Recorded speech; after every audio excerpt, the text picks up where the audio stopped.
Bonjour à tous, j'ai le Bonjour. plaisir d'avoir avec moi Yves Weber. Ça faisait longtemps que j'avais pas eu un dinosaure du SEO. Oh oui. Bonjour Laurent. Ça va bien? Ouais, ouais, très bien. Dinosaure du SEO, oui, c'est le mot qui Enfin, ouais, conviendrait. bon, tu t'es barré à temps. Oui, alors sans le savoir, mais oui, oui, tout à fait. Bah, c'est vrai qu'on sentait que en 2011, le SEO, bah, déjà j'en avais déjà fait un peu le tour, hein, parce que je suis dans ce monde-là depuis 1998. Et puis j'ai commencé comme référenceur, parce que c'était comme ça qu'on appelait le métier à l'époque. Après, j'ai été chef de projet, puis je suis monté. Au fur et à mesure jusqu'à temps d'être un des directeurs associés de Brioude.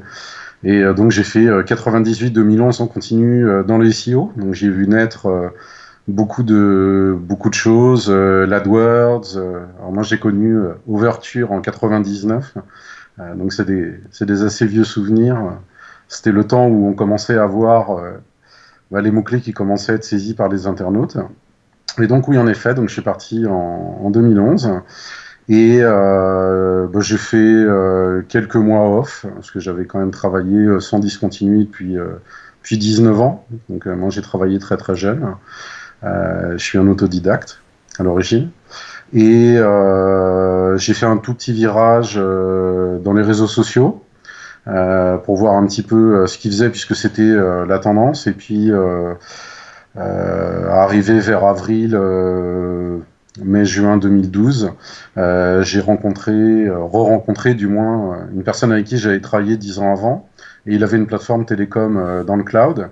Et il m'a demandé qu'est-ce qu'on pourrait faire d'intelligent et d'intéressant autour d'une plateforme télécom qui a une API et donc qui permet de pouvoir développer à partir de cette plateforme directement avec des langages web. Et puis, je lui ai dit, bah, déjà, à minima, on pourrait au moins apporter la même mesure pour les appels téléphoniques que pour les clics. Et puis, en deuxième chose, si on pouvait trouver une solution pour apporter des appels téléphoniques pour des annonceurs, ça serait encore bien. Donc, on a commencé à faire ce travail de R&D qui a duré quand même beaucoup de temps, puisqu'on y a passé un peu plus d'un an. Et on a sorti un premier produit il y a un an, puisqu'on devait déjà faire un podcast ensemble, C'est si vrai. tu te souviens, il y a un an. Donc l'idée, en fait, quand on a lancé notre premier produit il y a un an, c'était d'apporter en fait des lots de numéros de téléphone aux annonceurs pour qu'ils puissent mesurer leur conversion depuis AdWords, depuis leur site web, etc. Et puis en fait, on s'est rendu compte assez vite que la gestion des numéros de téléphone était assez complexe pour les annonceurs. Parce que par rapport aux États-Unis, donc il faut savoir qu'aux États-Unis, 11% des sociétés font du call tracking, alors qu'en France, on doit être assez proche de pas grand-chose. Euh, En fait, les annonceurs français et puis toutes les sociétés françaises, de toute façon, ont une culture du numéro et de l'identité du numéro qui est très forte. Et les gens sont assez réticents à l'idée de dispatcher en fait des numéros de téléphone différents pour connaître leur source d'appel. Et puis de toute façon, au-delà de ça, ça ne répondait pas, je trouvais, à la problématique d'apporter plus d'appels aux annonceurs, parce que ça restait quand même un des objectifs que je m'étais fixé. Et donc, on est reparti des remontées qu'on a eues. Alors, on a toujours des gens qui utilisent le call tracking de notre première solution, ça s'appelle Efficient Call. On l'a pas plus développé que ça, on est reparti en R&D suite aux premières remontées qu'on a eues. On a eu pas mal de remontées assez intéressantes, toi, des consultants e-commerce comme les gens de Skillbox, Ludovic Passamonti, euh, et d'autres, le fondateur aussi de PrestaShop d'ailleurs, qui nous ont dit, bon, pourquoi pas, mais essayer d'inventer quelque chose qui puisse s'intégrer directement en web app dans le site et qui permette tout de suite de pouvoir appeler l'annonceur. Donc on s'est dit, on va essayer d'inventer quelque chose de nouveau, si l'on peut dire. Et en fait, on a créé ce qui est devenu aujourd'hui Widget for Call, donc le nouveau produit qu'on lance et pour lequel tu as tweeté à son lancement et je t'en remercie. Donc en fait, Widget for Call, c'est quoi? Widget for Call, assez simplement, c'est une web app. Donc en fait, c'est une petite application web, c'est quelques lignes en fait de code qu'on va mettre sur un site internet. Soit ça va être un bouton, soit ça va être une fenêtre de notification, et ça va permettre en fait aux internautes de pouvoir appeler directement l'annonceur depuis leur navigateur, mais sans avoir à composer de numéro de téléphone. Et nous, en fait, ce qu'on fait, c'est qu'une fois qu'on a une demande d'appel, on fait le lien avec le ou les numéros de téléphone de l'annonceur et on fait passer l'appel web vers le numéro de téléphone en fait de l'annonceur. Et en fait, ça va permettre à l'annonceur de pouvoir avoir plus d'appels. Et comme c'est une web app, de pouvoir avoir également tous les métriques web qu'on a habituellement, c'est-à-dire le référeur. Alors nous, on va même plus loin parce qu'en fait, on a les référeurs, mais là, je ne vais pas rentrer dans le détail. J'explique assez simplement la solution. Et ça va permettre d'avoir en fait l'ensemble des sources sur un appel téléphonique et d'avoir en fait le même niveau d'analytics sur les appels qu'on a sur le clic. Et un des gros avantages aussi de notre solution, c'est que l'annonceur n'a pas à modifier quoi que ce soit de son installation téléphonique. Il a immédiatement la possibilité, dès qu'il met en fait Widget for Call sur son site, d'avoir plus d'appels téléphoniques. Et c'est nous en fait qui faisons toute la tuyauterie derrière, d'acheminer l'appel qui part du navigateur vers un numéro de téléphone le plus simplement possible. On reviendra un petit peu sur le call marketing, mais on va quand même revenir un Yes. petit peu en arrière. Parce que c'est vrai c'est surtout quand tu es revenu il y a quelques mois et que tu m'as dit on a fait un pivot à 360 degrés, C'est ça. que ça a été assez impressionnant. Mais déjà que j'étais emballé par la solution parce que effectivement ça m'a ouvert les yeux sur plein de trucs. Mais bon, on en reparlera dans quelques minutes. Mais c'est vrai que pour les curieux quand même, Yves, ça fait aussi partie de ceux que j'ai rencontrés à mes débuts puisque tu faisais partie de la première agence pour laquelle j'ai sous-traité. Bon, maintenant, il y a Exactement. prescription. D'habitude, je dis pas pour qui je sous-traite. Je suis en marque blanche totale. Mais effectivement, tu as été la première agence, les premiers grands comptes que j'ai pu approcher, c'était par ton biais. Exactement, Et tout je à faisais fait. donc aussi. C'est moi qui t'avais contacté et t'es venu nous rejoindre en Auvergne avec ton 4x4. Et ça, ça m'avait Dans beaucoup votre marqué. bled au milieu de l'hiver, Voilà, exactement. On avait mangé, je me souviens qu'on avait mangé au restaurant et très très bien mangé, oui. ouais, ouais. Et puis, tu m'avais, c'est là qu'on avait fait connaissance et tu m'avais expliqué que, toi aussi, tu avais aussi changé entièrement de vie et de ton parcours issu des US, de l'étranger, tu étais parti t'installer à Andorre avec ta femme. Et avant qu'on parte dans le call marketing, remontons un petit peu à ces années dorées du Du- référencement. Oui.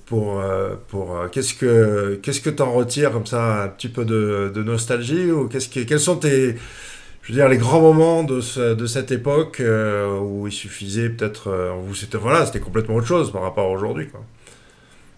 Déjà, la première chose, alors moi j'aime les clients, j'aime la relation client, j'aime que mes clients ils soient heureux. D'une manière ou d'une autre, j'avais le sentiment que dans ces années-là, on rendait vraiment les clients heureux en leur apportant du trafic. Ça, c'est quelque chose qui pour moi est très important. J'aimais bien sûr la dimension d'obtenir des positions. C'est quelque chose que je retrouve aujourd'hui puisque sur Widget for Call, qui est un site qui est pourtant tout récent, quand on tape click to call et web callback, le site est déjà en première page. Donc je retrouve les mois d'arriver à positionner un site en première page. Et puis, comme c'est le début, j'espère que ça va continuer à monter.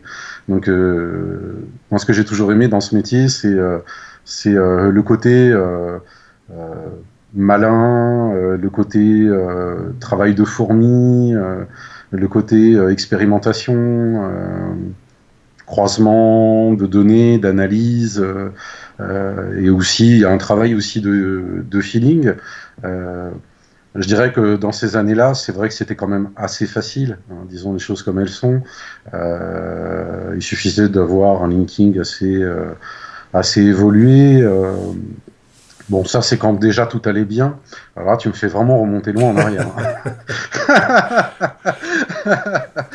Tu me fais remonter loin en arrière. Ce qui était pertinent aussi, c'était comment on pourrait résumer ça? L'idée de se dire qu'on pouvait être plus malin que Google. C'est-à-dire que les référenceurs pouvaient être meilleurs à l'époque que Google. Pouvaient l'être lui-même. Ouais, c'est vrai. Ça c'était quand même quelque chose Ouais. d'assez magique. Je dirais qu'aujourd'hui, alors, est-ce que c'est une impression ou pas? Je sais pas, mais je dirais qu'aujourd'hui, Google est quand même devenu plus fort que les référenceurs. Ça, c'est quand même pour moi peut-être une différence. Alors, c'est qu'une impression, je suis plus autant dans le bain qu'avant sur la technique. Bon, certes, pour Widget for Call, j'obtiens des résultats parce que c'est vrai qu'aussi dans ma galerie de sites personnels, j'ai quand même des sites qui ont de l'ancienneté, qui ont du linking, donc bon, je sais faire les liens qu'il faut pour que d'une manière naturelle, tout se fasse proprement. Et d'ailleurs, tout ce que j'ai fait n'est quelque part que propre, mais c'est parce que j'ai quelques sites qui me donnent ça, qui me donnent cette puissance de feu. Il y a le fait, alors est-ce que c'est lié ou pas? Bon, mon profil est lui-même populaire, forcément je l'ai relié au reste du site. Je tiens juste à préciser que je suis pas tout seul derrière Widget for Call, parce que là je parle SEO, mais on est quand même toute une équipe, on est des cofondateurs, avec des profils divers et variés, donc je ne m'attribue pas Widget for Call à moi tout seul. Là on parle SEO, d'accord? C'est important. Je dirais que oui, ce qui était bien aussi à cette époque-là, c'est que on avait le sentiment de rendre aussi les clients, je pense, plus intelligents. Je pense que ça doit quand même être le cas. Quand par exemple on faisait un audit technique et qu'on voyait des sites qui étaient techniquement complètement à la ramasse au départ, le fait de travailler avec l'agence faisait qu'on arrivait à expliquer pourquoi il fallait modifier les URL, qu'il n'est pas plus de 128 caractères de long. Ça, c'est la vieille époque, mais qu'elle n'ait pas plus de 5 paramètres. Alors, c'était même deux paramètres. Deux paramètres dynamiques. Ouais. Deux paramètres, hein, on a connu ça. Et je crois que du 2 paramètres, on est passé au 5. Puis après, le problème, il s'est résolu avec l'URL writing. Ce genre de choses. Et puis, c'est vrai qu'on voyait très rapidement des explosions de trafic. J'étais chef de projet quand Akeso a été racheté par Cara. J'étais chef de projet pour de très grands comptes. Je pense qu'il y a Prescription aussi. J'étais chef de projet pour Manpower. J'ai vu naître Expedia en France. J'étais chef de projet pour Expedia. J'ai accompagné des gens, Boursorama, ceux qui me reviennent. Mais voilà, j'ai travaillé pour des sites où dès qu'on a bougé quelques curseurs. Et quand je dis quelques, c'est quand même beaucoup de curseurs, mais on voyait les trafics être multipliés par 6, par 10, et dans des volumétries de dizaines, voire de centaines de milliers de visites. C'était extrêmement gratifiant, et on avait vraiment le sentiment d'être utile. Mais quand tu dis que Google est devenu plus fort que les référenceurs, en fait... Ça, c'est qu'une... Oui, disons que c'était mon... Quand j'analyse la situation... moi, je trouve pas que c'est tout à fait juste. C'est plutôt... Et vraiment, rien n'a évolué. On sait exactement ce qu'il fallait faire. Et c'est pour ça que tu arrives à des résultats avec tes connaissances de l'époque. Parce que finalement, c'est comme ça qu'il faut faire. Rien n'a changé. C'est simplement qu'on s'était facilité le truc. Et à quoi ça servait de bien bosser alors que ça marchait en faisant n'importe quoi. Quand je vois ce qui m'arrive, les sites qui se font fracasser, je veux dire, ils sont pas non plus, c'est pas des tricheurs, c'est pas des spammers, mais bon, ça, voilà quoi, c'est quand même très très basique. Des profils de liens, où je regarde le lien, je dis où il est le lien au mérite, où elle est l'encre naturelle, quoi. Que des annuaires, encore des annuaires et toujours des annuaires. Et puis un peu de CP pour ceux qui étaient un petit peu plus modernes, quoi. Ouais.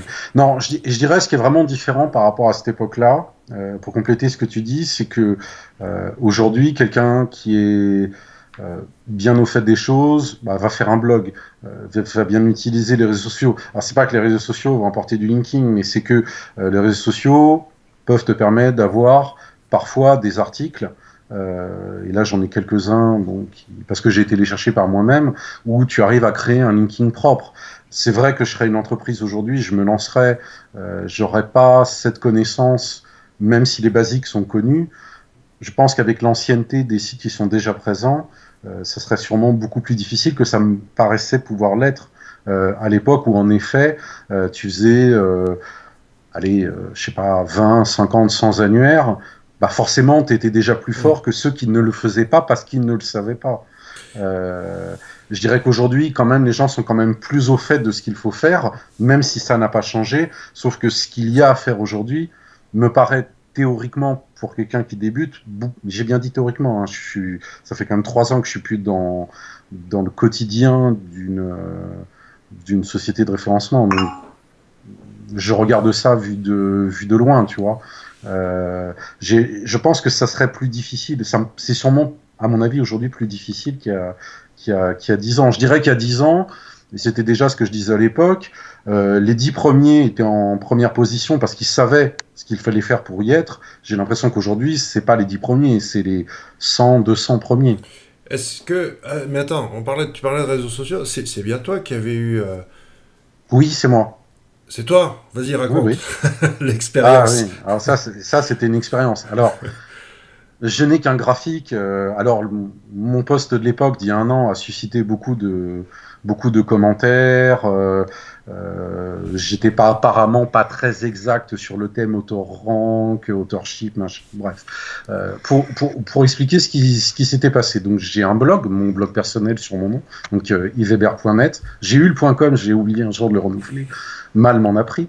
Et donc, j'ai un blog qui s'appelle yvesbert.net et c'est vrai que quand je l'ai mis en avant, j'ai correctement rempli mon profil Google+, puisqu'on parlait beaucoup de Google+, à l'époque, et j'avais mis que j'étais auteur de mon blog, d'Efficient Call, de toutes les publications où je suis aussi éditeur sur Web Marketing.com, même si j'ai pas été très actif cette année, parce qu'on a fait vraiment un gros travail de R&D. Donc je me suis mis d'ailleurs complètement en sommeil quasiment pendant un an. Et puis c'était voulu en plus. Euh, en faisant une mise à jour de mon profil Google+, je sais plus pour quel... c'était peu de temps avant d'ailleurs que j'intervienne aussi au campus l'année dernière. J'ai décoché par erreur que j'étais auteur de mon propre blog. D'ailleurs, sur mon profil Google+, j'ai supprimé que j'étais éditeur de yvesbert.net. Et le post existe toujours sur yvesbert.net, je pourrais le retrouver. En fait, j'utilisais MyPoseo à l'époque, et en fait, je m'étais aperçu que toutes mes positions avaient dégringolé en 48 heures, si mes souvenirs sont exacts, ou 24 heures, parce que je n'étais plus auteur de mon propre blog. Donc en fait, mon blog n'était plus relié à mon profil Google+. Et le simple fait que je remette mon profil m'avait fait remonter mes positions, mais c'était très net Ouais, dans, ouais. Je me rappelle, c'était... dans la courbe. Alors, de là à dire que Google Plus influençait le référencement, il y avait qu'un pas. Bon, on sait qu'une expérience personnelle n'est pas forcément révélatrice. Là, je me suis réamusé à faire la même chose sur Widget for Call en le faisant sur une semaine, c'est-à-dire que je m'étais mis immédiatement en profil Google Plus sur Widget for Call. Mais c'est vrai que ce qui était gênant, c'est que quand on tapait Widget for Call ou Click to Call, et à l'époque je n'étais qu'en deuxième page, on voyait ma trombine. Ça, c'était gênant. Respectant la guidelines de Google qui dit qu'on ne doit pas mettre un logo de son entreprise à la place de sa photo personnelle, j'ai dit, je vais désassocier le profil Widget for Call à mon profil Google+. Là, les positions ont stagné. J'ai attendu une quinzaine de jours, je crois, et j'ai décidé de remettre mon profil Google+, et de le réassocier. Pourquoi ? Parce que on est une entreprise, il faut qu'on génère de la visibilité, des essais gratuits sur Widget for Call, parce que j'ai aussi volonté que qu'on fasse de la notoriété autour de ce service qui est naissant. On a aussi au sein de la structure le besoin d'engendrer des rendez-vous, et c'est vrai qu'on est quand même toujours beaucoup plus crédible quand on apparaît sur un mot-clé que quand on n'y apparaît pas. Et j'ai donc décidé de le remettre. Et alors il s'avère que depuis que je l'ai remis, ma photo n'apparaît plus. Tant mieux, j'ai envie de dire, si l'on peut dire. Et là, alors je ne sais pas s'il y a une relation de cause à effet, je ne fais qu'émettre cette supposition, mais depuis que j'ai remis ma photo, une semaine après, on a sauté en première page sur Click to Call et sur Web Callback où on était 19e, aujourd'hui on est 7e. Après, c'est effectivement que l'expérience. Libre à vous, chers auditeurs, de vous décocher de Google Plus pour répéter. Pour essayer. Pour dézinguer vous-même vos positions. Non, mais pour voir, mais voilà, il faut dire aussi que mon profil Google Plus a, je sais plus, 560 suivis. Est-ce que le nombre fait que, la qualité de mon réseau est pris à ce point-là en compte par Google, ce qui fait qu'il y a une certaine influence? J'imagine que oui, sûrement. De là à dire que c'est majeur, je ne sais pas. Quelqu'un qui aura un profil Google Plus de 20 personnes, à mon avis, ne sentirait pas la différence. On aura, donc Mathieu, hein, que tu as vu hier au live Hangout, qui a fait une expérience qui est en cours. J'ai déjà des petites infos que je lui ai soutirées hier, mais je ne vais rien révéler puisqu'il Non, non, non, il bien va en sûr. parler au SO Campus. C'est... Il a fait aussi certaines constatations, voilà, disons. Oui, oui. Après, est-ce qu'on peut en tirer des règles générales? Bon, c'est à Bah, chacun en tout cas de faire ses tests, et puis tant mieux si Google Plus est un outil, c'est quand même chouette d'avoir un truc qui peut booster son SEO. Si ça sert qu'à ça, ça servira peut-être à rien d'autre, mais au moins si ça peut servir à ça. disons que je pense que quand c'est associé à une société, le fait de voir que cette société a 560 euh, contacts associés à la personne qui est éditrice de la page, crée quand même, à mon avis, un indice de confiance qui est favorable au clic. Non, parce que, enfin, je sais pas si tu as suivi, mais j'ai la réputation d'être anti-Google+. C'est tout simplement, enfin, pour vraiment résumer le truc, c'est que ok, une espèce d'une super console webmaster qui te donne un boost pour les SEO, une vignette dans les résultats de recherche, ce que tu veux. Si c'était vraiment ça l'objectif de Google, ben, vous mettez le doigt dans le nez, quoi, enfin, ou dans l'œil. C'est pas ça. C'est uniquement qui a la plus grosse entre Marc et Larry, quoi, dans la Silicon Valley. L'autre, il a plus d'1 milliard d'utilisateurs, et puis Google, ben, on a 190 millions d'utilisateurs Gmail. Et Ouais. c'est uniquement ça. Vous mettez pas autre chose, c'est pas un espèce de délire de machin. Non, non, non, c'est celui qui a la plus grosse. C'est comme ça que ça se passe entre des gros maîtres du monde, hein, je veux dire. Ouais, Voilà, bien quoi. sûr, bien sûr. Et puis l'unification des services Google. Ben non, et ce qui me gave, c'est la manière dont ils boostent artificiellement le trafic en rachetant d'autres médias sociaux, d'autres réseaux, en intégrant, en obligeant les gens, voilà, par exemple YouTube, à obliger à signer un profil Google+, maintenant obligé d'intégrer les commentaires, etc. Enfin bon, bref. Ouais. Tout ça, c'est artificiel, c'est pas réel, et de toute façon, moi, je suis peut-être un des plus actifs sur Google+, de tous ceux qui le critiquent, et même ceux qui idolâtrent, ne sont même pas actifs et ils ont des profils tout pourris. Moi, j'aime bien Google+, j'y retrouve deux trois potes, on a tout un réseau à nous seuls. À Oui, poster oui, nos c'est ça. conneries et à commenter nos conneries. C'est génial. Salut du Gomo, salut d'autres. On est 4-5 comme ça à faire les couillons. On a fait des trucs énormes, par exemple avec No Name, le hashtag grand tapis pas cher. On a fait un gros délire sur Google+. C'était génial, mais voilà. Après, Non, il y a une vérité, c'est que derrière tout ça, il y a la première étape de Google, c'est la data, c'est-à-dire le profiling.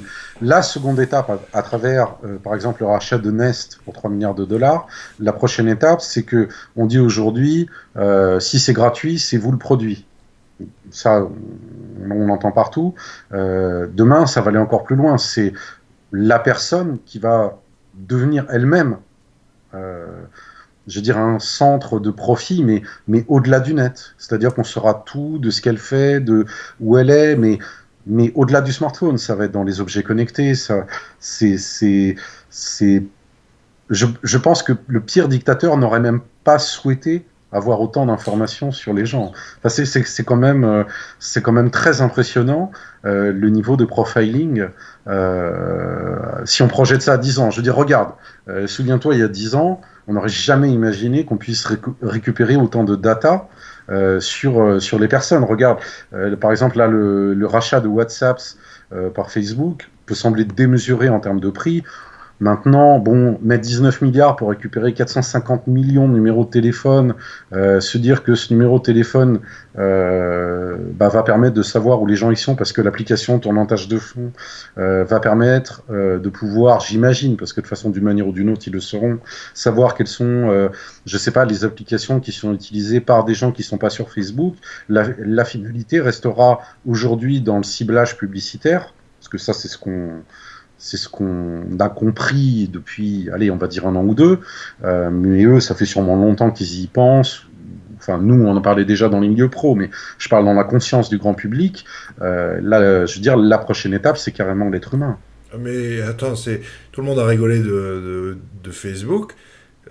WhatsApp, c'est plus de volume l'application elle seule que tous les SMS échangés dans le monde. Exactement. C'est 100 millions de users, de nouveaux users par jour, je crois, un truc comme ça, ou par semaine. Enfin bon, c'est un chiffre incroyable. Ça grandit largement plus vite que Twitter, que tout. Non, non, c'est massif, hein, WhatsApp. C'est Oui, massif. tout à C'est fait. pas parce que ni toi ni moi l'utilisons que le reste du monde ne l'utilise pas. Au contraire. Exactement. Bah oui, parce qu'il faut pas oublier que nous, en France, alors je sais pas si c'est pareil en Andorre, mais en France, du fait qu'on a les SMS illimités, toute la partie messaging, pardon, toute la partie messaging, nous, on n'en voit pas l'intérêt en fait de ces applications-là. C'est pareil aux Mais États-Unis. voilà. Mais dès que tu sors de France, et on a été à Atlanta l'année dernière pour faire un salon, ça expliquera un petit peu aussi les autres activités qu'on a. On a été faire un salon à Atlanta sur le WebRTC. Et j'expliquerai pourquoi WebRTC est important dans Widget Workflow, et même au-delà de ça, qu'est-ce que ça va apporter. Dès que tu sors de France, là, tu t'aperçois que le messaging devient beaucoup plus complexe parce que les forfaits ne sont pas limités partout dans le monde. Et c'est pour ça que des applications comme WhatsApp, Line et autres ont le vent en poupe parce qu'elles court-circuitent en fait des revenus assez importants pour les opérateurs télécoms. Et si tu veux qu'on dévie un peu là-dessus, et si on a le temps d'en parler, j'expliquerai un peu ce que moi je vois depuis, parce que là je suis dans d'autres univers, hein, donc la téléphonie, les télécoms, et vu du niveau monde, non, c'est bon, le chiffre, façon de 19 milliards, il faut tout de suite le relativiser, parce que c'est que 4 milliards en cash, Exactement. c'est quand même énorme, mais bon... YouTube, c'était 6 milliards, j'ai plus le souvenir si c'était du cash ou pas du cash, mais ça n'est que 4 milliards en cash, le reste c'est en action, donc si l'action tombe, bah, ça sera pas les milliards restants, si l'action monte, ça sera plus. Voilà, je veux dire, tant mieux pour eux. Oui, non, mais bon. Voilà, C'est je un regrette détail. juste, hein, ce que je trouve dommage, c'est que, vu de France, bah, les commentaires sont très violents. C'est la honte, c'est scandaleux. Non, c'est pas scandaleux, c'est bien. Je veux dire, c'est bien parce que si en France on avait de telles réussites, on n'a que Criteo fondamentalement hein, à pouvoir aller concurrencer ces gens-là. Et encore, c'est dans des échelles qui sont moindres. Si on avait 10 WhatsApps, 30 Facebook et un seul Google, Non, non, mais bah, enfin, on serait heureux d'avoir ça en Europe, quoi. le pouvoir de la data est devenu, ça vaut beaucoup d'argent, quoi, hein, je veux dire, de toute Bah, le façon, pouvoir quand de on voit des boîtes comme, attends, Twitter, soi-disant, c'est valorisé à 30 milliards de dollars. ouais. 30 milliards pour Twitter, comment tu gagnes du flouze avec ça? Bah, c'est l'agrégat. C'est, C'est l'agrégat de données qui viennent se fondre dans un ensemble déjà de données qui sont valorisables. Donc en fait, ce sont des pans de data à valeur ajoutée qui vont permettre de faire encore plus de choses. C'est vrai que ça paraît délirant en même temps. Tu vois, par exemple, bon, hier, tu as fait un podcast en live avec l'ami Yakamama. Il y a 10 ans de ça, on n'aurait pas imaginé que gratuitement, n'importe qui puisse voir une retransmission en direct. Tout ça, ça a des coûts. Bon, Google cherche à le rentabiliser, les annonceurs ils trouvent quand même aussi leur compte. Donc, alors je suis pas un ardent défenseur de dire que c'est génial, c'est super, qu'on soit archi méga profilé, tout ça. Hein, je suis pas défenseur de ça, c'est même très flippant d'ailleurs en soi. Mais c'est vrai que aujourd'hui, ça permet de bénéficier de technologies et d'usages, surtout d'usages gratuitement, qui valaient ouais. des dizaines de milliers, de centaines de milliers d'euros il y a une dizaine d'années qui n'auraient jamais pu être accessibles à qui que ce soit. Donc il y a du pour, il y a du contre, mais c'est vrai qu'on fait des choses, je trouve aujourd'hui, qui sont assez extraordinaires. Et même Widget for Call bénéficie Mm. de technologies de Google. Euh, on peut en parler après, la partie WebRTC, et c'est pas que Widget, hein, il y a aussi beaucoup de choses aussi qui vont changer aussi là-dessus, sur la transmission de la voix, de la vidéo, de la data, etc., etc. Euh, euh, et on est qu'au tout début en fait d'une transformation où on va vers un one-to-one. Des usages qui va permettre à n'importe qui de pouvoir faire sa propre télé. Je ne pensais même pas, je l'ai découvert hier soir, je ne croyais pas que. Alors, je sais pas s'il y a. J'ai oublié son nom, mais l'ami Akamama. Mathieu. Ouais, Mathieu, pardon. Non, en plus, je le connais, les boules. Euh, le problème de plus être à fond dans le microcosme. Mais je ne sais pas s'il a payé quelque chose pour avoir le lien direct ou si c'était gratuit. Non, non, Voilà. c'est tout grâce à... Ouais. Bon, pour clore le chapitre profiling, on en avait parlé, ouais, c'est vrai que je peux pas trop en parler en public, mais ça va être en plus le sujet de ma conf. Un D'accord. indice, regardez Google Now, c'est ce que préfigure le Google du futur. C'est pas Google Glass, c'est pas Nest, c'est Google Now qui est le meilleur indice de ce que va devenir Google du futur, qui va sortir, qui va devenir réel, qui va devenir, voilà, autour de soi.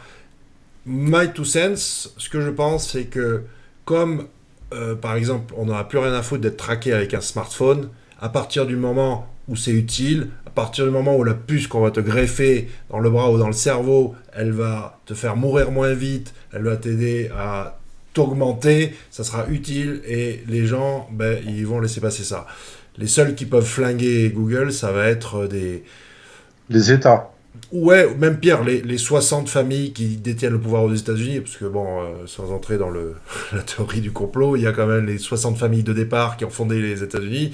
Pensez pas que. Bon, bref, c'est eux qui dirigent. Et si Google va un peu. Aujourd'hui, ces mecs-là, ils en ont rien à foutre, les Mellon, les Carnegie et tout ça.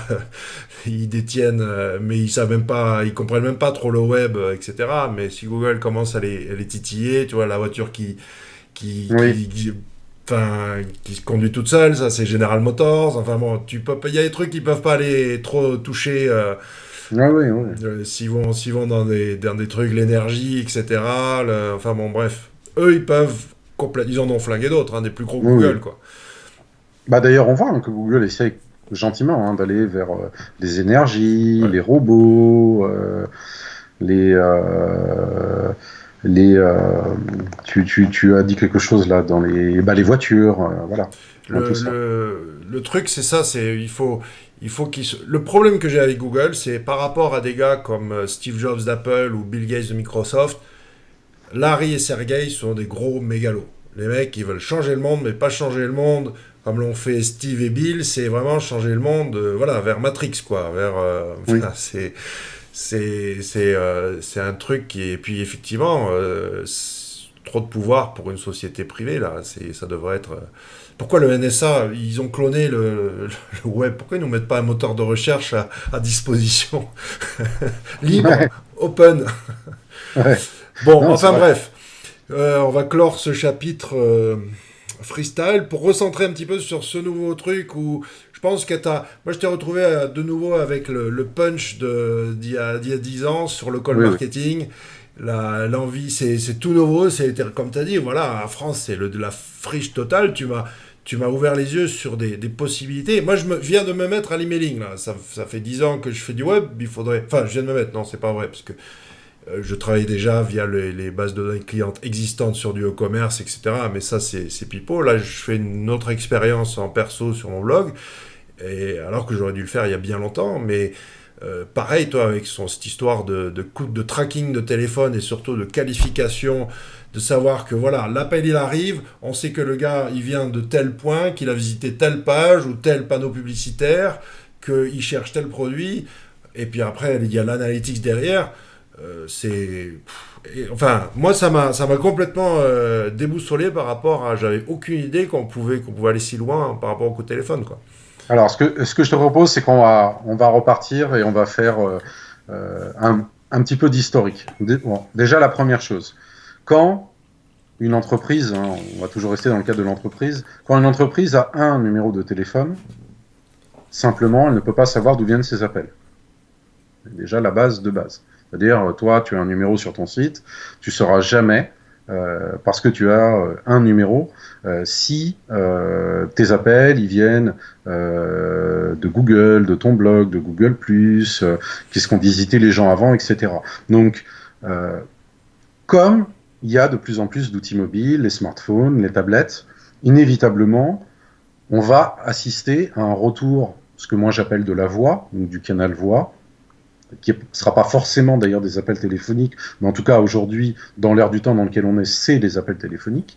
Il va y avoir un retour du canal voix où les internautes, par commodité d'usage, auront plus facilement et peut-être plus rapidement l'envie de contacter une entreprise pour pouvoir répondre à un besoin immédiat.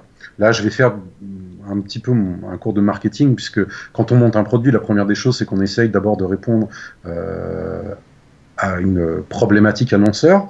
C'est que 76% des internautes ont besoin d'aide dans les 5 premières minutes, dont 31% immédiatement. S'ils ne peuvent être aidés, d'une manière ou d'une autre, il n'y a pas que la voix d'ailleurs, il y a aussi de très belles sociétés dans le domaine du click-to-chat ou dans le domaine du mailing ou dans le domaine du rappel immédiat ou ce genre de choses, ce qu'on va appeler donc l'assistance à l'internaute. Si dans les 5 premières minutes, c'est 71% des internautes qui ont un problème mais ne peuvent pas trouver de réponse, n'ont pas là, justement la réponse à leur question. Qu'est-ce qu'ils vont faire et s'ils n'ont pas déjà fait, ils vont ouvrir XXX fenêtres de navigation supplémentaires et ils vont aller visiter la concurrence. On va dans un monde qui va vite, on est dans un monde d'immédiateté, on est dans un monde aussi très concurrentiel, forcément, et en plus selon les core business, les sociétés doivent mettre à disposition des outils, des solutions qui permettent aux internautes de pouvoir immédiatement rentrer en contact avec l'annonceur pour que, en quelques secondes... Je te coupe parce que je vais quand même mettre un tacle là. Oui, okay, vas-y. Pas à toi, mais tu as bien vu, mardi dernier, on a organisé un tournoi de poker. Oui. Qui était destiné donc aux SEO. Tout à fait. Qui sont des mecs qui bossent sur le web. Oui. Qui sont quand même des techos. Oui. Vu le nombre de merdouilles que j'ai dû solutionner, ou que, voilà, les mecs qui m'ont contacté pour des trucs, mais hallucinants. Alors que, je veux dire, si c'était un petit peu... Enfin, effectivement, ça me paraît dingue que dans une population aussi expérimentée que celle-là, il y en avait quand même une portion de boulet assez significative pour dire comment je ferme la fenêtre, comment je récupère mon mot de passe, comment machin, comment truc. C'est dingue. Donc encore plus si on va vers une population globale, je pense qu'effectivement on n'a même pas conscience de la perte qu'on peut avoir. Ça doit être phénoménal. Disons que pour faire simple, on dépense. Alors quand je dis on, c'est les entreprises. Les entreprises dépensent beaucoup d'argent à faire venir les gens. Ça c'est pas nouveau, c'est l'acquisition et c'est depuis toujours. D'avoir une solution qui permette en un clic de pouvoir contacter une entreprise, ça, c'est quelque chose où il va bien falloir un moment que les entreprises se demandent comment faire pour ne pas perdre les internautes qui viennent. Et même moi qui travaille sur Widget for Call, je trouve tous les jours que, en effet, l'architecture de la page donne peut-être pas le bon niveau d'information, etc., etc. Les seuls qui sont excellemment bons en la matière, c'est Amazon. Eux, depuis le début, ils ont tout focalisé sur le client, c'est-à-dire en se mettant à 100% sur le client. D'ailleurs, c'est pas pour rien que, par exemple, sur le Kindle, il y a un widget d'appel où on peut contacter l'assistance d'Amazon en appuyant sur un seul unique bouton. C'est l'équivalent, ni plus ni moins, de ce qu'on fait avec Widget for Call, pour pouvoir contacter immédiatement le service client. Donc, faire venir les internautes, c'est une chose. Puisque 76% des internautes ont besoin d'aide dans les 5 premières minutes, il faut leur procurer une solution, si possible la plus simple du monde, qui leur permette, surtout depuis des outils mobiles, tablettes, smartphones, puisque c'est ça qui se démocratise de plus en plus, qui leur permette de se mettre en relation immédiate avec l'annonceur pour qu'ils puissent avoir une réponse à leurs questions. Et le délai de livraison, et le prix, si j'en achète plusieurs, et votre service, il permet quoi, et si j'ai besoin d'enseignements complémentaires, et votre offre d'essai gratuit, qu'est-ce qu'elle permet. Là, ce que je te parle, c'est ce que je vis au quotidien avec Widget for Call, tu vois. Alors que pourtant, tout me semble bien explicité dans la page. En fait, je m'aperçois que soit les gens lisent vite, soit les gens ont la tête qui est déjà polluée par d'autres discours commerciaux qui font que, après avoir vu 10 sites, ils ne savent même plus réellement qui propose quoi. Puis bon, au bout d'un moment, ils se disent je vais appeler, au moins comme ça, je vais avoir des réponses claires, précises. Et le fait qu'ils appellent, très rapidement, en fait, on s'aperçoit qu'on a un niveau d'engagement de l'internaute qui est beaucoup plus fort que si il dit que s'ils disent dans un formulaire merci de me rappeler, puis quand on les rappelle, ils disent ah oui mais vous êtes déjà quel site, puis là on sait que voilà, là voilà, là c'est fini et c'est mort. Donc dans certains business, je pense au voyage, enfin il y a énormément de business en fait qui dépendent du téléphone. Sauf que le téléphone a toujours été le parent pauvre. Tu te rappelles, il y avait même un site qui s'appelait Partir pas cher, je sais pas s'il existe toujours, mais je me rappelle du discours du boss qui disait mais moi je veux pas que vous achetiez sur le web, je veux que vous décrochiez le téléphone, que vous appelez une commerciale parce que les produits d'appel, c'est pas là-dessus que je gagne de l'argent. Moi, c'est quand je vous vends un voyage, voilà, avec le full package. Et pour ça, c'est que au téléphone qu'on va le faire. Bien sûr. Et c'est pour ça, comme je disais tout à l'heure, quand on repart du point de départ, c'est-à-dire quand on n'a qu'un numéro, on ne sait pas d'où viennent les appels. Déjà, forcément, c'est le parent pauvre de l'analytics déjà au début. Deuxièmement, pendant des années et des années et des années, les sites web ont tout fait pour cacher la présence du numéro. Et je vois nombre de e-commerçants qui nous contactent et qui nous disent bon j'ai tout fait pour cacher mon téléphone, pour espérer que j'ai pas à perdre de temps. Puis en fait, ils finissent quand même par avouer que quand ils ont quelqu'un au téléphone, le taux de transformation en vente est bien plus élevé. Ah mais j'ai même un exemple moi où il y a eu c'est Laurent Perrac qui me racontait l'histoire où pour un client en fait la commande tombait. Immédiatement, il y avait quelqu'un qui appelait le client et qui disait voilà, par rapport à votre commande, je pense que si vous preniez ça, clac, clac. Donc ils annulaient le paiement, ils en refaisaient un et ils multipliaient le panier tout de suite, instantanément. Tout à fait. Ce qui est quand même une ruse de sioux, quoi, parce que je veux dire, voilà, il faut y penser, clac, tout de suite, la commande tombe, on appelle le client dans la foulée, on le rassure, il est là, ben oui, ben au contraire, il est encore dans l'engagement, quoi. Tout à fait. Et on est sur un engagement qui est plus fort, des paniers moyens qui sont plus élevés et des opportunités de cross-selling. Mais c'est même pas en plus pour faire plus d'argent, c'est même d'ailleurs souvent pour mieux optimiser le panier du client qui va en plus être fidélisé, etc. Donc c'est pas qu'un short term en disant bon, je veux absolument augmenter la taille du panier. Bien sûr. De toute façon, si on revient en fondamentaux, par rapport à ce que tu dis, c'est un peu comme si on est dans un marché qui est un vrai marché, hein, c'est-à-dire on achète des fruits et des légumes, qui a absolument personne derrière les étals, qu'on se sert comme dans un supermarché, puis qu'en fait on s'aperçoit que quand on est sur un marché, que le commerçant il dit tel fromage il est fantastique, etc. Les 2-3 minutes de conversation qu'on peut avoir avec lui sont quand même souvent plus efficaces pour lui parce qu'il va vendre plus, mais aussi pour le consommateur qui va peut-être repartir avec un fromage qui est de bien meilleure qualité et où il va savourer quelque chose de plus agréable, et quand il revient la fois d'après, cette première vente a été faite sur un bon produit, il aura tendance à racheter de bons produits. C'est exactement ce que tu décris. Moi, un de mes plus gros discours aujourd'hui, avec la majorité des clients, c'est de remettre de l'humain dans le site web. Oui. Parce qu'ensuite, tout devient plus facile. Et ça, c'est pareil, c'est des fondamentaux que j'ai appris en marketing début des années 90. Je veux dire, voilà, de travailler sa marque, etc. Et on fait de fabuleux robots, mais ils ont pas de saveur, quoi. Il y a pas d'humanisme dedans. Et la relation téléphonique, ça fait partie de c'est pas un gadget, c'est un vrai atout vital aujourd'hui pour remettre de l'humain dans le site web. C'est pas qu'une question de mettre la nana là avec le micro là. Je dis rien parce que c'est ce que j'ai aujourd'hui sur mes Jet for Call, mais je vais changer la photo. Ouais, mais si tu vas sur je sais plus, la landing d'Analytics ou de, je sais plus qui a tweeté ça hier, ou de Windows, je sais plus quoi, c'était, enfin tu vois, des vrais gens, quoi. C'est plus ces espèces d'images que tu peux acheter dans les banques d'images, la corporate, voilà. C'est des vrais gens, c'est humain, on essaye de faire un rapport de pied d'égalité, que les gens puissent s'identifier à ces personnes-là, quoi. Alors, c'est pareil sur le web. Alors, tu vois ce que tu dis, c'est exactement la révolution technologique vers laquelle on va, c'est le fait de réhumaniser la relation client.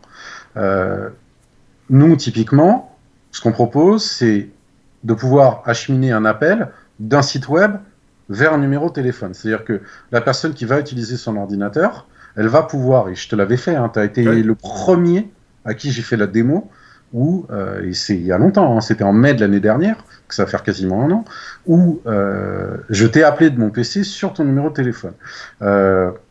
j'avais composé le numéro. Mais c'est vrai que ça aurait pu être un bouton préprogrammé. En tout cas, on savait qu'on allait aller vers ça. L'objectif, c'est clairement de réhumaniser la relation client. Et les tablettes et les smartphones, du fait que c'est quand même compliqué de pouvoir saisir un formulaire ou écrire un mail sur une tablette ou un smartphone, on pense, parce que c'est le sens de l'histoire et on voit qu'on va vers ça parce qu'on voit de plus en plus de solutions qui réhumanisent la relation client, que ce soit le click to chat, que ce soit le click to call, etc. Enfin, d'ailleurs, j'aurais dire etc. Je dirais que passer ces deux choses-là, bon, on va mettre les apps mobiles, mais de toute façon, c'est de toute façon un moment, soit du texte, soit de la voix. Mais en tout cas, c'est une communication directe entre deux personnes, c'est-à-dire un client et une entreprise. En effet, on va vers une réhumanisation de la relation client. Parce que la bagarre sur le prix, elle ne peut pas se faire de manière indéfinie. De toute façon, pour les entreprises en place ou les pure players, j'imagine qu'on ne peut pas aller se frotter très longtemps au prix d'Amazon.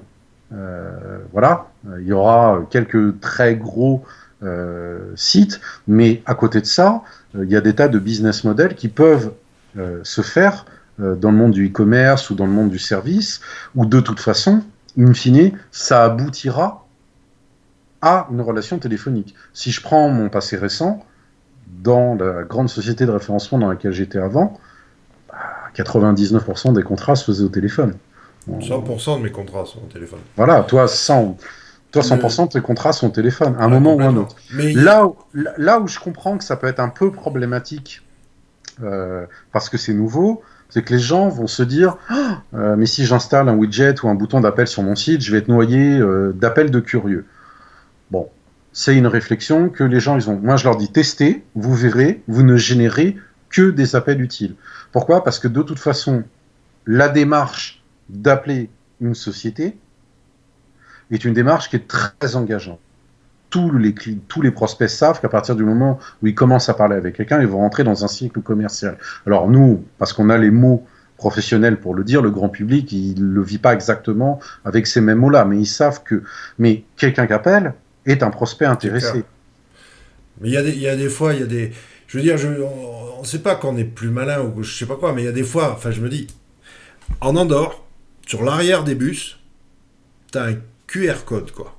Oui. Je veux dire, comment tu vas faire pour aller courir après le bus avec ton smartphone pour aller flasher le QR code? Enfin, il y a des fois, je veux dire...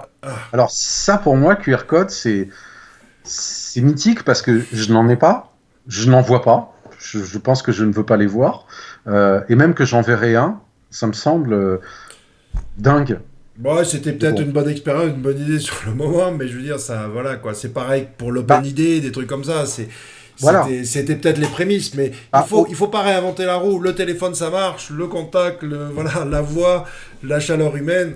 Il y a que ça de vrai. Point barre. Ça existe depuis la nuit des temps, depuis des décennies en marketing. Faut pas essayer de rebrander le truc, de le machin, de le bidouiller. Il y a des idées libres à... Mais il faut aussi avouer que certaines idées sont complètement débiles. Le QR code, je suis désolé. Bon aussi, j'en vois pas l'intérêt, quoi. bah, J'en ai flashé une fois pour voir, et puis c'est tout, quoi. je pense que ça peut convenir sur des populations ou des produits à un moment. Mais non, disons qu'en fait, ça fait partie de l'évolution des choses. Il y a le QR code. Je dirais qu'après, il y a, en tout cas au niveau de la voix, le call tracking, c'est-à-dire le fait de disséminer des numéros de téléphone différents pour connaître les sources. Si on se projette à 10 ans, enfin, du moins dans 10 ans, quand on regardera ça en arrière, on se dira, mais la technologie ne nous permettait donc pas mieux que de devoir mettre de faux numéros pour pouvoir Ouais. mesurer les sources. Enfin, c'est quand même en soi, quand on y réfléchit, c'est comme ça aujourd'hui. Bon, il faut faire dans l'air du temps. Voilà, on fait comme ça. Là, avec Widget, on est déjà à une étape supplémentaire qui est je peux être appelé directement. Il faut savoir qu'aujourd'hui, nous, on propose une solution d'appel immédiat. C'est la démo que je t'avais faite. Mais aujourd'hui, toutes les autres sociétés, alors il y en aura sûrement de nouvelles qui feront ce qu'on fait nous, mais toutes les autres sociétés ne proposent que des solutions de rappel immédiat. C'est-à-dire, c'est un peu le 22 anière où tu rentres sur un site web ton numéro de téléphone pour pouvoir être rappelé et ensuite l'entreprise te rappelle. quand on y réfléchit, on se dit, mais mon Dieu, que c'est compliqué. Non, mais, non, mais. Mais c'est Là, je vrai, veux dire, moi, j'ai eu une révélation avec mon fils, chez le brocanteur, et il avait disparu depuis 5 minutes. Et je le retrouve dans un coin, bloqué devant le téléphone, tu sais, à rotatif là. ah oui. Et il tournait, il disait, mais qui est le débile qui a créé ce truc, quoi? Où il fallait faire le... Il comprenait pas, il disait, mais c'est pas possible. Il était fasciné par ce téléphone. Quand t'es à l'ère du smartphone ou que tu Google Voice ou machin, comment tu pouvais te... Enfin, ça paraît aberrant aujourd'hui, quoi. Mais comme tu dis, le 22 anière. Non, mais voilà. Donc aujourd'hui, il y a des solutions dites de rappel immédiat. Et c'est puisque là, on est un peu un peu dans le off, un peu de ce que je vis à l'heure actuelle. J'ai des gens qui me contactent et qui me disent votre solution d'appel immédiat, elle est bien parce que ça permet d'être appelé immédiatement. Sauf que mon public, qui par exemple est dans le domaine de la retraite, de la prévoyance, sont des gens qui connaissent le rappel immédiat, parce qu'il a fallu un certain nombre d'années sur le web pour expliquer aux gens qu'en effet, s'ils laissaient un numéro, ils pouvaient être appelés. Ils me demandent s'ils peuvent désactiver la fonction d'appel immédiat. D'accord. Non, non, mais c'est drôle, mais bon là c'est en cours de dev, hein, c'est juste un petit truc à faire, ça sera fait la semaine prochaine. Mais c'est amusant de voir qu'en fait on va proposer en option de revenir un peu en arrière, alors que la force de nos technologies, c'est justement de pouvoir faire cet appel immédiat. Là où est notre force, c'est que nous on s'est routé vers un appel, enfin du moins vers un numéro de téléphone parce qu'on a une plateforme téléphonique qui nous appartient, qui est complètement intégrée au sein de la solution. Mais voilà, en fait, quand tu me disais tout à l'heure, et je l'avais pas perdu de vue, c'est tu me disais bah là je te retrouve un peu avec ces yeux d'enfant, bref le côté t'as l'air heureux, t'as l'air de redécouvrir quelque chose. Oui, je redécouvre qu'en fait entre le moment de R&D où tu as où tu as une vision. Moi ma vision depuis 2012 c'est plus d'appels et pour les appels le même niveau d'analytics que le clic. Voilà, ça c'est la vision du produit et c'est là où je veux aller. Mais la réalité du moment, c'est que on a des gens qui sont prêts à tester notre solution et à l'acheter, mais qu'à partir du moment où on ne proposerait que le rappel immédiat. Ok, banco, on va le faire. Ça nous fait un peu mal parce qu'on a développé 1 an de R&D pour que l'appel immédiat fonctionne, mais je comprends tout à fait l'annonceur qui, lui, va faire en sorte qu'au fur et à mesure, il éduque sa population à aller vers la possibilité et la facilité de permettre aux internautes de pouvoir très simplement appuyer sur un bouton et ça appelle tout de suite. Comme là, Mais on fait sur Skype. est-ce que tu crois qu'on n'est pas un petit peu allé... C'est peut-être cette espèce d'inhibition ou de protection que procure l'écran qu'en tant que les créateurs, gestionnaires, propriétaires de sites web se protègent derrière leur site et en fait se dégagent de la responsabilité de la relation client. C'est-à-dire c'est un espèce de... Voilà, on a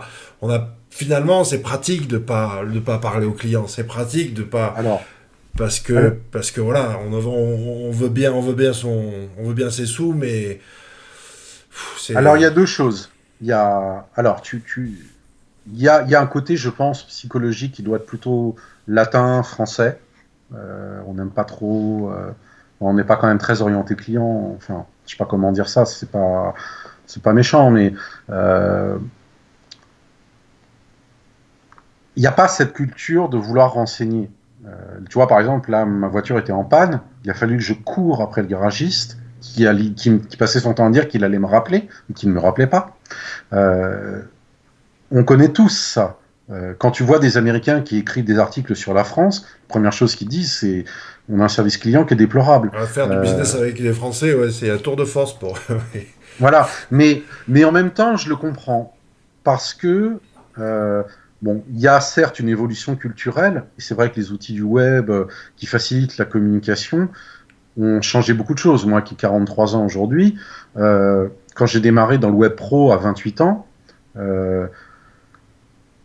il y a, il y a tout cet héritage issu de l'après-guerre en France où on a monté toute une hiérarchie administrative qui fait que il y a des échelons où telle personne ne peut parler qu'à celle-là et celle-là, elle va référer à l'autre, etc. Donc tout ça, ça se retrouve dans la manière de communiquer. Donc forcément, il y a eu, je pense, culturellement, il y a cette volonté de pas vouloir trop avoir le client en direct parce qu'un client, bah, comme il est français, on sait comment les Français, ils ronchonnent, ils gueulent peut-être un peu trop vite, etc., etc. Et puis il y a aussi, alors je ne porte pas de jugement. On a juste des générations comme ça qui sont en train de changer. Il y a quand même une deuxième chose, c'est que répondre au téléphone, ça a quand même un coût, malgré tout. Ah, c'est sûr, Faut quand voilà, même pas le c'est sûr, perdre de vue. c'est sûr. Maintenant, c'est parce qu'on change euh,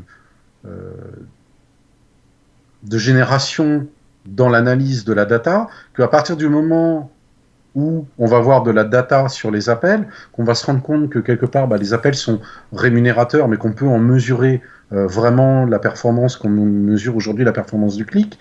À partir de ce moment-là, bah forcément, il va y avoir des mécanismes qui vont se mettre en place pour qu'il y ait des systèmes de réception d'appels vraiment orientés consommateurs, soit prospects, soit clients. Ça existe déjà dans les grosses structures, mais je pense que ça va redescendre au fur et à mesure vers les PME et même vers les TPE.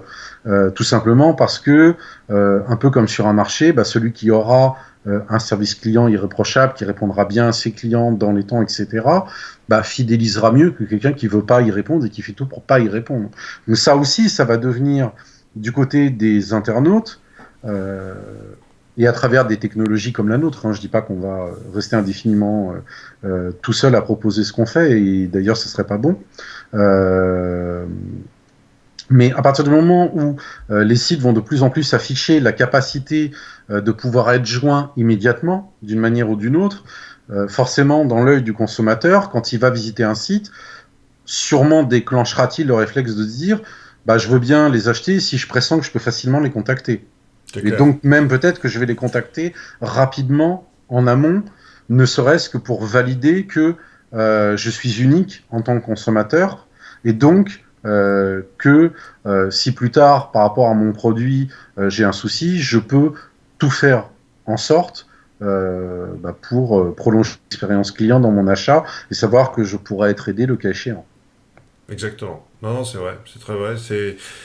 Il faut pas avoir peur de parler aux gens. Enfin bon, je sais pas, Alors, on est des communicants après, donc c'est peut-être bah, très naturel on pour est nous, des donc voilà. communicants, mais regarde, je dis regarde ce qu'a changé les réseaux sociaux.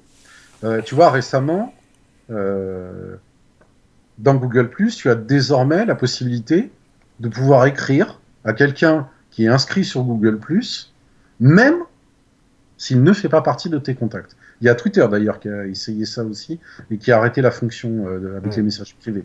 Bon, ça on peut comprendre pour des raisons de spam, c'est vrai que ça pourrait aller vite.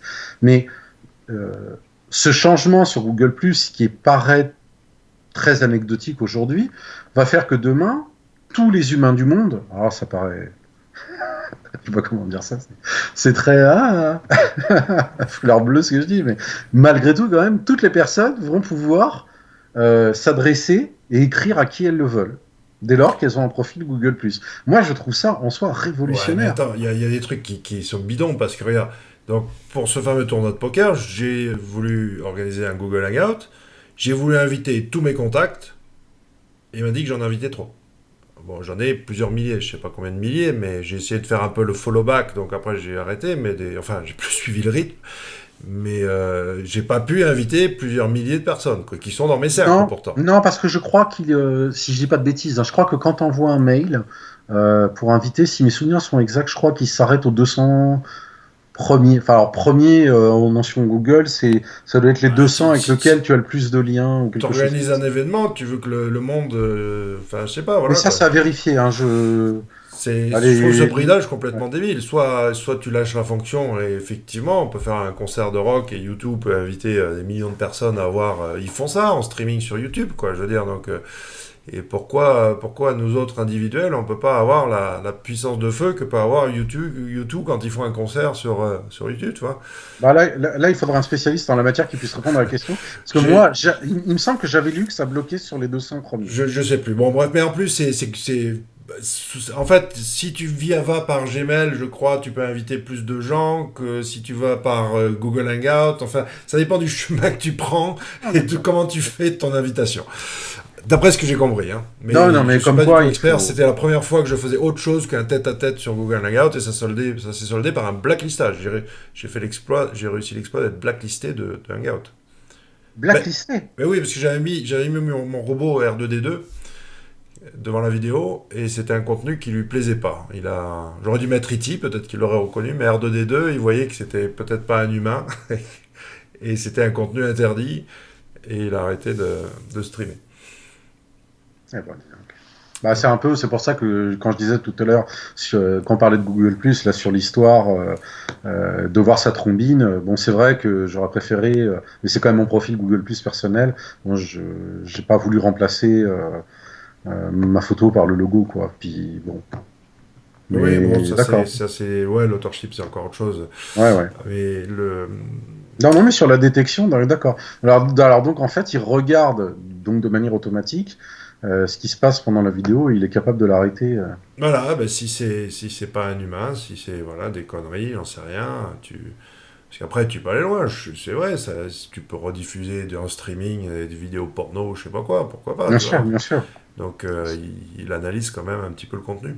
Tant mieux d'ailleurs, hein, c'est qu'il y ait des Oui, protections. oui, en même temps, c'est fort. Comme j'utilise pas, je savais pas que ça allait aussi loin, mais ok, bah, c'est bon à Donc, savoir. ben, en fait, bon, mais finalement, toute cette histoire, c'est Back to Basics, hein, qui était un peu mon leitmotiv pour 2014, c'est ça, c'est qu'on repart vers des fondamentaux. Même si t'as. Alors c'est dommage, on peut pas partager l'écran, mais bon, il y a le lien, tout ça, vous pourrez demander une démo. Il y a. Oui, en plus, il y a des vidéos, un petit peu du back-office, parce que tu m'as bluffé par rapport à l'UX. Vous avez Ah, vraiment bossé l'UX, je veux dire, c'est d'une simplicité, bam bam bam, une poignée de champs à remplir, clac, Alors, ton bouton est fait, quoi. alors, je te l'avais montré en vidéo depuis Skype. Non, non, tu me l'avais fait, Euh, oui, tu me l'avais fait, mais c'était je, pas une. je- je te l'avais Ouais. montré en vidéo depuis Skype. Alors, c'était pour Efficient Call qu'on avait fait une démo. Là, pour Widget for Call, on n'a même pas prévu de faire une vidéo, en tout cas pour l'instant, le temps qu'on finalise tout ce qu'on a à faire, parce qu'on a encore beaucoup de choses encore à faire. En tout cas, ce qui est certain, c'est qu'à la seconde où tu t'inscris au test, dès que tu reçois le lien d'activation, tu peux instantanément créer ton premier widget et le mettre en ligne sur le site dans les 2 minutes d'après et voir immédiatement les résultats dans la journée même. C'est-à-dire que si par exemple, je sais pas, tu as 50 appels par jour, tu sais qu'avec Widget, tu vas en avoir de 10 à 30% d'appels supplémentaires. Parce À que. partir du moment où, bien sûr, Hmm. il y a ce besoin du côté client-prospect d'appeler pour finaliser. Si c'est uniquement pour avoir des renseignements, bon, la part pourra être moindre. Sans dévoiler de chiffres et sans dévoiler, j'ai un testeur qui nous suit depuis novembre, qui a essuyé pas mal de plâtre avec nous, mais qui a toujours été enthousiaste. Lui, son business model, c'est la revente de formulaires. C'est-à-dire qu'en fait, ils prennent un formulaire et ils le revendent N fois. D'accord? Donc, il investit en AdWords, on va dire, imaginons 20 euros pour qu'un formulaire soit rempli, et derrière, lui, il va le vendre 5 fois 30 euros. Donc, c'est un business model qui est très rentable. Sauf que, comme c'est dans un domaine qui est spécifique, euh, le formulaire est long à remplir. Et en fait, ils ont utilisé au départ Widget pour dire aux gens, ne vous embêtez pas à remplir le formulaire, on le remplit pour vous. Et en fait, ils se sont aperçus en utilisant Widget que par rapport au nombre d'appels téléphoniques qu'ils avaient d'habitude, ils avaient bien des appels en plus. Donc ça, c'était déjà très positif. Et qu'en plus, ils qualifiaient forcément encore mieux le formulaire et le revendaient encore mieux derrière. Donc, certes, c'est un investissement en termes humains d'être dans la capacité de répondre, sauf que par rapport à l'investissement AdWords, ça leur a permis de pouvoir réduire le coût d'acquisition d'un formulaire en répondant au téléphone. Après, ils se donnent un peu de temps dans la durée pour évaluer si, par exemple, le fait d'ajouter des personnes qui pourraient répondre au téléphone encore en plus leur permettrait d'augmenter les revenus. Nous, on peut faire ce qu'on veut avec widget. Je pense que je t'avais présenté la fonction où le widget peut faire sonner 10 numéros, 10 numéros de téléphone simultanément. Donc, ils ont aucune perte potentielle de prospects. Après, c'est juste avec des calculs de directeur financier, de bien savoir si ajouter une personne supplémentaire par rapport à ce qu'elle coûte leur permettrait ou pas d'augmenter leur revenu. Voilà. Bon, après, moi je suppose que là, t'es au début, tu vas ensuite voir exploser les horizons, enfin, c'est comme tu disais, l'aventure, donc peut-être que Widget for Call va devenir une usine à gaz avec plein de fonctionnalités, mais pour l'instant, en tout cas, c'est clair et net que tu fais un truc, mais tu le fais super bien. Enfin, un truc, je veux dire, il y a Oui, tout à fait. un objectif qui est parfaitement rempli, et si je le compare même avec d'autres outils qui paraîtraient similaires dans l'objectif, par exemple l'emailing, hein, je t'ai dit que je me mettais à l'emailing, j'ai testé Aweber, c'est quand même un peu touffu, quoi, hein, et pourtant j'ai fait l'effort, mais dans les configs, je me suis bien planté au début, heureusement, j'ai des gentils utilisateurs qui m'ont averti de mes plantages, parce que sinon, ouais, j'avais fait un peu n'importe quoi, mais bon, bref. Ouais. Passons. Alors, ça, c'est pour la partie appel. Alors, ce qu'on fait bien aussi, et je voulais rebondir là-dessus parce que ça, c'est ma patte personnelle, c'est la partie Web Analytics. Comme le widget est une web application, pour parler et dire les choses comme elles sont, on va, nous, récupérer toutes les sources, sauf qu'on ne s'arrête pas à la dernière source. C'est-à-dire que si, par exemple, un internaute vient par AdWords le lundi, ferme son navigateur et n'appelle pas, qui revient sur le site le jeudi, on va pouvoir donner pour l'appel téléphonique qu'il est venu le lundi par AdWords et le mot-clé, plus le fait qu'il est venu en accès direct. Si on avait retenu uniquement la dernière source, c'est-à-dire l'accès direct, on n'aurait jamais su que c'est bien AdWords qui est à l'origine de l'appel. Ça, pour les marketeurs, c'est très important. En fait, l'outil est conçu pour essayer de répondre, bien sûr, à une problématique business qui est comment réhumaniser la relation client, comment permettre aux internautes de pouvoir immédiatement et le plus vite possible contacter une entreprise sans avoir besoin de décrocher un téléphone, tout en continuant à naviguer pendant l'appel, parce que c'est ça aussi qui est intéressant aussi dans notre solution, et de donner aussi, une fois que c'est fini, aux gens du marketing les données nécessaires pour évaluer la pertinence de notre solution. Ça, c'est clairement lié à mon histoire. Il y a 10 ans, on avait conçu, je peux le dire, je pense qu'il y a aussi prescription, on avait conçu à l'époque, quand j'étais encore chez Takezo et en partenariat avec Brioude, on avait conçu un outil qui permettait en fait de monitorer, alors ça ferait rire tout le monde aujourd'hui, mais il y a 10 ans c'était juste extraordinaire, ce qui permettait de monitorer uniquement le trafic SEO et le ROI des ventes obtenues par le SEO. Ouais, voilà. Je me rappelle, tu m'avais raconté. Ouais, voilà, vrai. Ça, on est en 2003 ou 2004, c'est juste totalement merveilleux. Et l'outil a continué à se vendre jusqu'en 2011, ils ont peut-être encore d'ailleurs.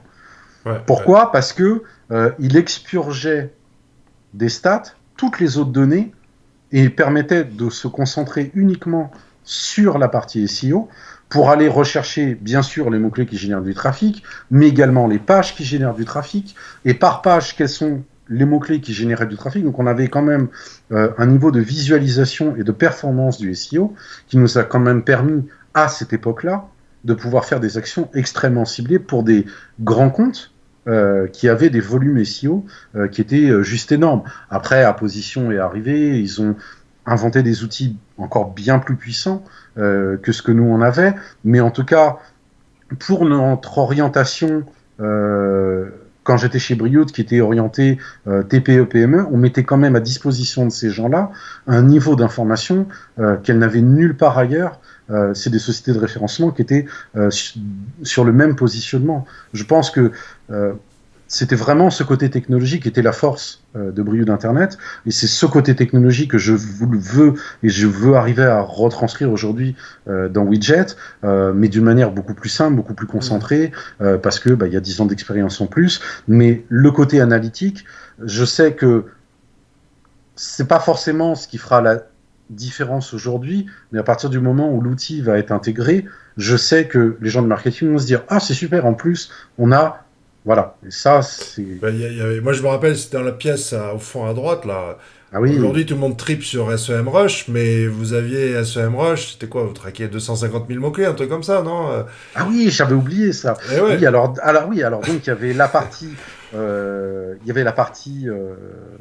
analytics, mais il y avait aussi, ah oui, oui, c'est vrai, en Eh effet. ouais, vous Euh, crawliez plein de mots-clés. Je me rappelle de exactement. des ordis, là, qui étaient dans une pièce. Exactement, oui, oui. Alors, ce qu'on faisait en fait à l'époque, et qui était assez aussi extraordinaire, c'est qu'en fait, on avait un. Alors, ça, c'était lié à une demande euh, que moi j'avais en 98 où je disais, on tape des mots-clés, c'est bien, mais moi, ce que j'aimerais, c'est savoir pour une URL sur quel mot-clé elle est déjà Ouais. référencée. Et à partir de là, on a commencé à constituer une base de mots-clés. Euh, Cette base de mots-clés, on l'a enrichie de manière régulière, en passant par l'API AdWords, en passant par les positions de nos clients, etc. Et en fait, pour chacun de ces mots-clés, on allait chercher les positions et en fait, on gardait en base de données les sites qui étaient référencés. Et comme on catégorisait ça une fois par mois, on pouvait remonter en fait l'historique des positions d'un site dans son référencement naturel et on pouvait lui dire ah tiens là vous avez été sanctionné, etc., etc. Oui, oui, mais ça c'est en 2003. Et et ouais. et donc pour l'anecdote, toujours parce que j'imagine qu'il y a prescription, alors j'espère, à l'époque on avait gagné le budget last minute en arrivant et en leur montrant ce qu'on appelait nous à l'époque un indice de visibilité. C'est moi qui ai monté ce mot-là. J'en suis très fier puisqu'il a été repris après. Donc le mot indice de visibilité, ça a été ma demande. Et c'était très drôle. Et donc en fait, on est arrivé chez Last Minute et on leur a dit mais vous avez aucune position et ça date pas d'aujourd'hui, ça remonte à déjà un an en arrière. Donc le travail que vous avez fait avec l'agence de référencement d'époque, je ne citerai pas, mais qui existe toujours, qui est un acteur important, n'a absolument rien donné. Et ça nous a permis de signer en SEO, on est en 2003 ou 4, notre premier budget SEO à 6 chiffres. 6. Je me rappelle je vais pas, mais je me rappelle exactement Bah, du toi, je te montant. l'avais dit, mais je te le C'est, dirai. ouais, Voilà. ouais, Et pour voilà. l'époque, c'était très, très C'était le joli. premier budget SEO à 6 chiffres. C'était, ouais, ouais, c'était très impressionnant pour l'époque, ouais. À 6 chiffres et à Ouais. multiples de 1. À vous de faire le calcul. Voilà. Et plus Mais que 8 fois. remettez-vous dans le contexte de l'époque, Voilà. je veux dire, voilà, Donc on est c'est en vrai que ça. 2003. Voilà. Et de là, en fait, c'est vrai que cet outil-là, tu as raison de le rappeler, hein, j'avais complètement oublié, c'est vrai que cet outil-là, en fait, est devenu une machine de guerre commerciale extraordinaire, parce qu'en fait, on pouvait aller voir n'importe quel site et leur dire, bah, vous n'avez pas de position depuis tant de temps, etc. Et c'est de là, en effet, qu'on a gagné. Ah ben, c'est ce que tout le monde a aujourd'hui avec Voilà, les web c'est tools de ce qu'on a Youdar aujourd'hui. ou Et SEMrush, quoi. voilà, c'est les SEMrush, etc. Euh, et de ça, est devenu normal, en tout cas pour nous à l'époque, de signer des budgets à 5 chiffres. Ce qui est Ouais. devenu, je pense, aujourd'hui extrêmement courant ici. Bah, c'est sûr, oui. Enfin, ce qui. Parce que je vois que le temps défile et on est tous les deux très bavards. Donc, Alors, tu sais, d'ailleurs, c'est drôle parce que quand tu m'as appelé hier, tu m'as dit, je t'ai dit, mais oh là là, 1 heure, j'arriverai pas, j'ai rien à dire. ouais, on y est là. On y Oui, est. je crois, ouais.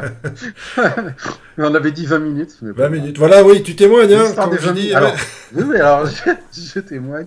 Laurent, quand on veut faire un podcast avec Laurent, on dit le bon tempo serait 20 minutes, mais ça n'existe pas. Bah, en Voilà. tout cas, Alors c'est. moi, je voulais juste faire, Ouais. parce que c'est important, quand tu dis on va revenir au basique, c'est vrai, mais c'est parce que c'est la technologie qui permet de revenir au basique. C'est vrai. Euh, Ouais. Très simplement, comment on pourrait résumer ça euh, le, euh, le software peut tout. Le software peut tout permettre, tout résoudre. Euh, le soft, je ne sais pas si les gens s'en rendent vraiment compte, mais le soft permet tout et n'importe quoi. Widget for Call, c'est du soft. Euh, Widget for Call, c'est basé sur une technologie qui au départ donc s'appelle WebRTC. Alors les gens ne connaissent pas forcément WebRTC, mais WebRTC en fait c'est une technologie de Google qui est open source, qui est issue du rachat de Google Voice si mes souvenirs sont exacts, et qui permet directement dans Chrome, mais Firefox l'a intégré aussi, de faire passer de la voix, de la vidéo et de la data. Donc quand je dis data, c'est transfert de fichiers. Et en fait, WebRTC, c'est totalement révolutionnaire, puisqu'en fait, on n'a plus besoin de logiciel pour faire du Skype. Alors, souvent, on compare WebRTC à Skype. C'est normal parce que c'est le seul moyen que l'être humain a de pouvoir comprendre une technologie. C'est déjà de cela remettre par rapport à quelque chose qu'il connaît. Mais WebRTC, ça va beaucoup plus loin que Skype. Quand, par exemple, tu es sur Widget for Call, que tu appuies et que tu appelles, ça utilise WebRTC. C'est-à-dire qu'en fait, le protocole WebRTC permet de faire la même chose que Skype, mais intégré dans un site et sans que l'internaute ait besoin de télécharger en fait un logiciel. Si WebRTC n'existait pas, Widget for Call n'existerait pas. Si WebRTC n'existait pas, Hangout, d'une certaine manière, n'existerait pas. Il pourrait exister par des développements spécifiques de Google. Mais de plus en plus, on va vers cette technologie qui révolutionne complètement la manière de communiquer. Là aujourd'hui, on fait de l'audio et de la vidéo par Skype parce que c'est vrai que on sait que c'est fiable, que c'est structuré. WebRTC, c'est une technologie qui est très récente, mais qui est déjà extrêmement fiable. Pour donner un exemple d'applicatif en WebRTC, bien sûr, il y a Widget for Call, mais il existe des dizaines d'applicatifs dans le monde qui utilisent WebRTC. Alors, ceux qui aiment bien la vidéo connaissent Bistri, qui est une application qui permet de faire de la vidéo de ce qu'on appelle de peer à peer, donc de PC à PC, et ça utilise en fait la technologie WebRTC. Et là, WebRTC est révolutionnaire, c'est que c'est gratuit. Certes, il faut travailler l'applicatif ensuite. Là où des Citrix, là où des Adobe Connect sont des solutions, on va dire, lourdes en termes technologiques, en termes d'investissement, WebRTC, ça permet à 2 développeurs web de pouvoir construire un système de visioconférence montre en main en 5 minutes.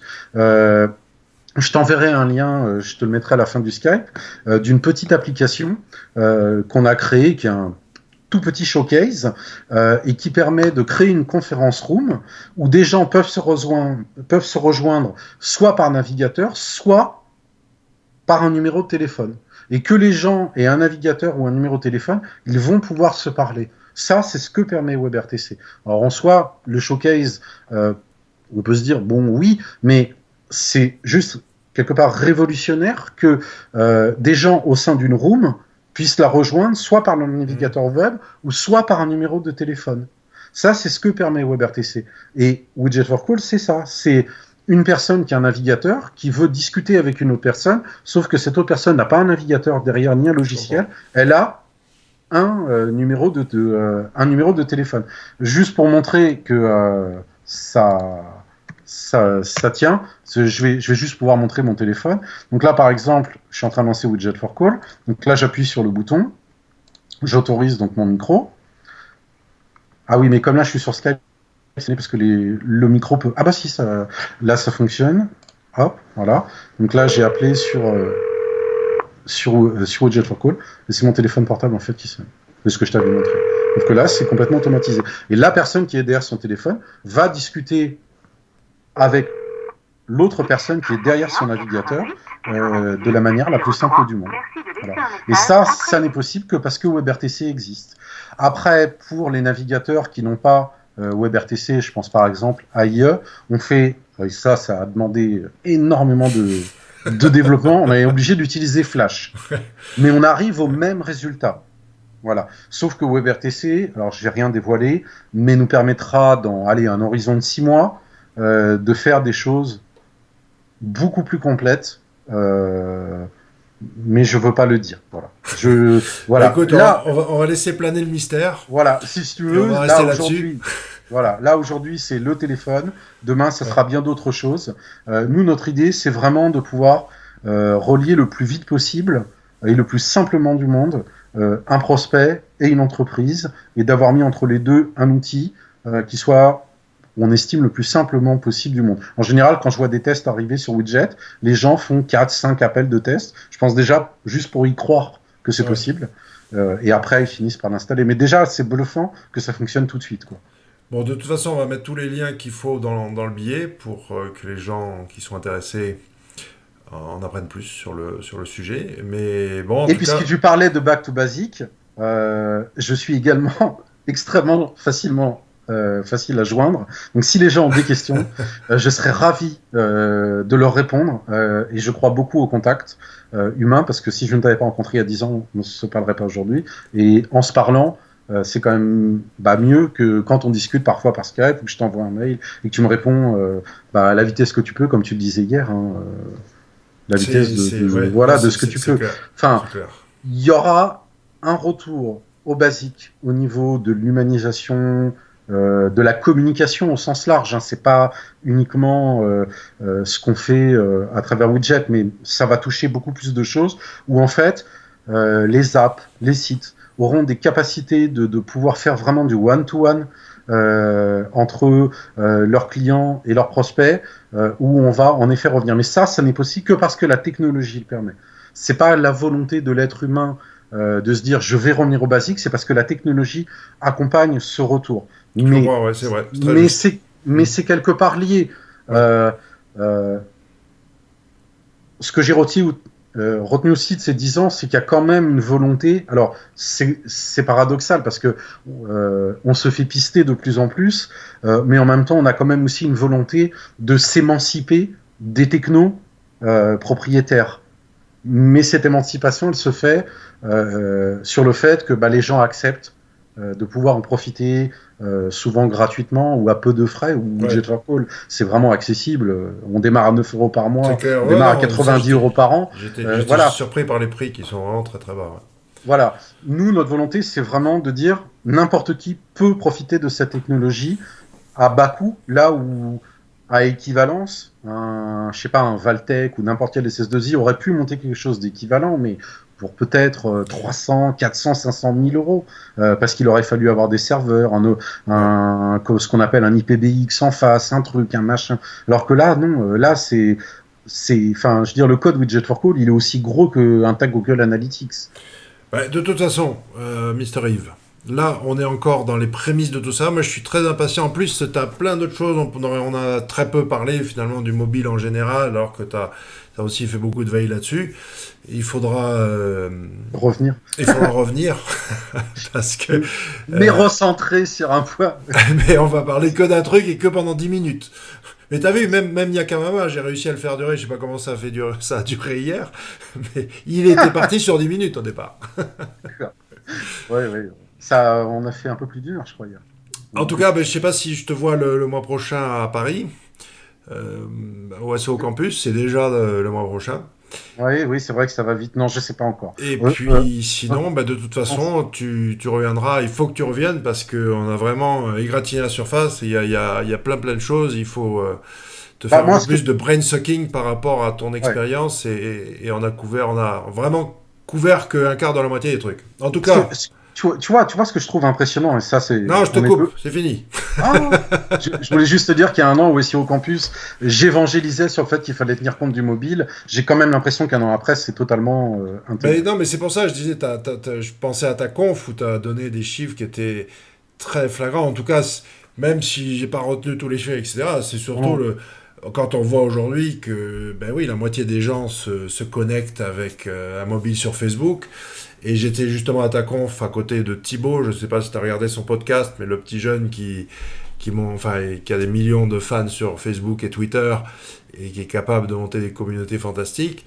Et c'est vrai qu'il y a un an, il me disait c'est de plus en plus, c'est vrai qu'on s'y intéresse, mais et là, la dernière fois que je lui ai parlé, donc il y a quelques jours, c'est tout via mobile, quoi. Quand j'ai fait le jury pour Sub de Pub, sur les 10 projets, il y en avait 9 qui avaient l'application mobile au centre. Le web était que périphérique. Il n'y en avait qu'un projet sur 10 qui avait le site web comme élément central de départ.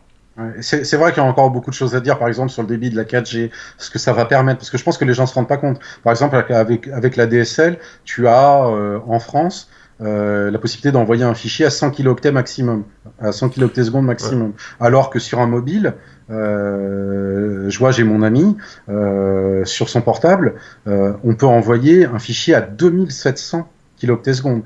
Qu'est-ce que ça veut dire? Que c'est 27 fois plus rapide. Donc ça veut dire que ça donne un champ d'applicatifs 27 fois plus puissant.